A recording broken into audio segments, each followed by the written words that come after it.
Here we go. Petunia, written and illustrated by Roger DeWilson.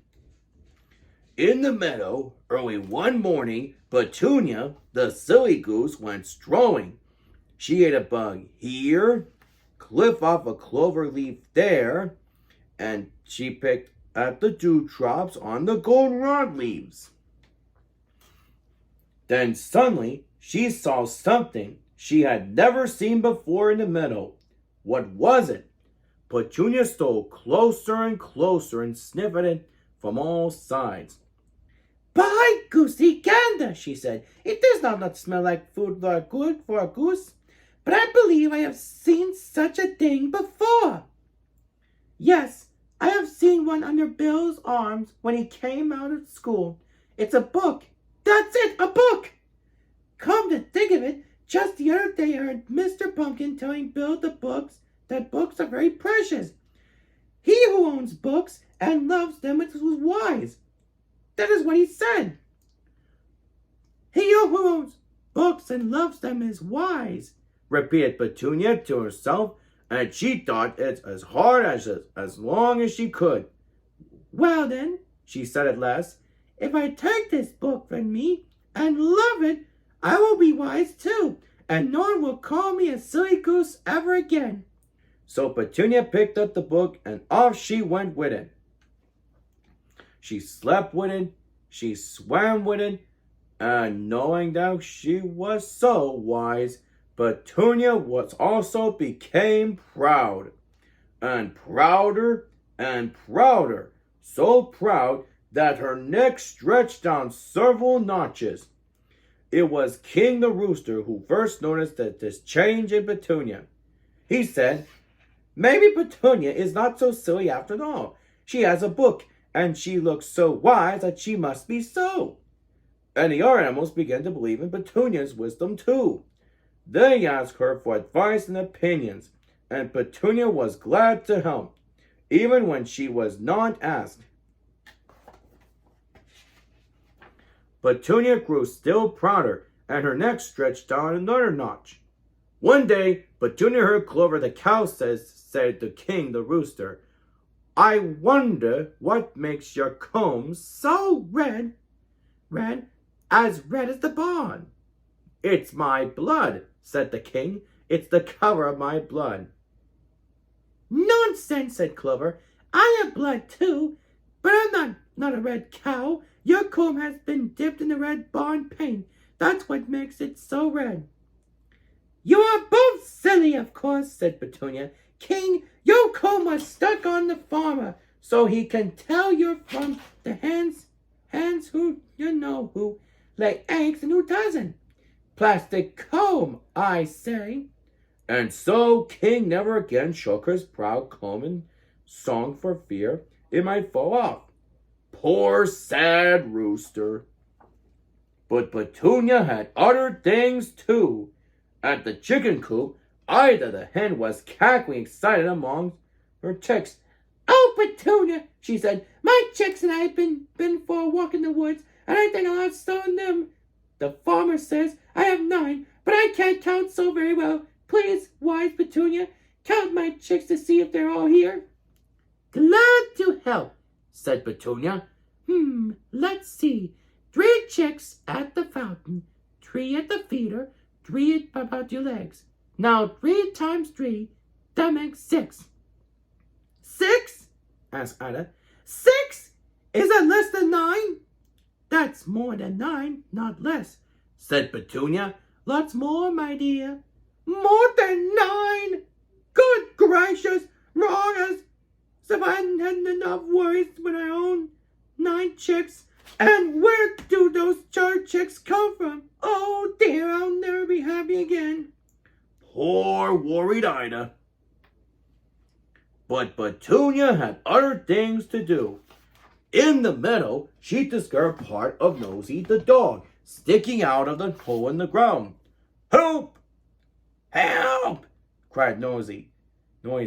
"I stuck my head in the rabbit hole, and I know it won't come out. Help!" "Glad to help," said Petunia. "It's a good thing I know what hunters do do to get stubborn animals out of holes in the ground. They smoked them out. Wait until I fetch some sticks and some matches. And so wise Petunia built a fire in the other end of the hole, and Fan did well with the book. Her trick worked nicely. Nosy, choking with smoke, jerked his head out of the hole and ran off howling in pain. His nose was singed with the fire, and his ears were cut and bruised. Poor moaning dog! But Petunia had other things to do. Beside the hedgerow, she met Straw the horse, who was in pain from a toothache. Petunia, oh, groaned Straw, I'm dying. Surely with your wisdom you can stop this horrible pain. Glad to help, said Petunia. Open your mouth. Why, you poor Straw, all these teeth. No wonder you have a toothache. Look at me. Do I have teeth? Of course not. So I have no toothache. I am going to stop the pain right now. I am going to pull all those teeth out. All of them. Let me get some pliers. But Straw would not wait for the pliers. He was so afraid to lose his teeth that he never talked for his toothache for an hour to another soul. He suffered in silence. Poor forlorn horse. But Petunia had other things to do. Cotton the kitten went up the tree, but could not come down. When he meowed and meowed, his friends called Petunia. Meow, meow. Glad to help, said Petunia. I know just what to do. Since none of you is tall enough to reach Cotton, all of you will do it together. Donkey on top of Clover, pig on top of donkey, and so up. Simple. So Donkey climbed up on top of Clover, Pig on top of Donkey, Goat on top of Pig, Sheep on top of Goat, Piggy on top of Sheep, Turkey on top of Piggy, Duck on top of Turkey, Hen on top of Duck. Suddenly Clover cried out, Stop! My legs are wobbly! My legs are wobbly! And she sat. And Donkey and the rest fell into a heap, and Cotton was so scared that he fell on top of them. He fell on top of them. They were full of bumps. Well, said Petunia, Cotton is down. So he was, poor bruised kitten. But Petunia had other things to do. Getting prouder all the time, she felt her neck stretch further out. She now wandered down the meadow where she found some other friends gathered around the box. Ah, wise Petunia! Yeah, they shouted. We found this box in the ditch beside the road. Maybe it's food, Petunia. Please tell us what the writing on it said. Glad to help, said Petunia. Now let's see. Why, candies! That's what it says on that box. Yes, candies. You may eat them, yes, of course. No sooner had Petunia given the word than 7 greedy mouths tore up the box and grabbed the candies out of it, and boom! What a sight the animals were! Some were burned, some were bruised. Straw still suffered in silence, Noisy still moaned, Ida still worried about her chicks, King still brooded over his comb. All the barnyard was in trouble, and all because of Petunia. Petunia's pride and wisdom had exploded with the firecrackers. Her neck was shrunk back to its own size and was all bandaged up. She was the most downhearted of all, for she saw now that she was not a bit wise. But suddenly Petunia spied the book. The firecrackers had blown it open so that the pages showed. She had never seen them before.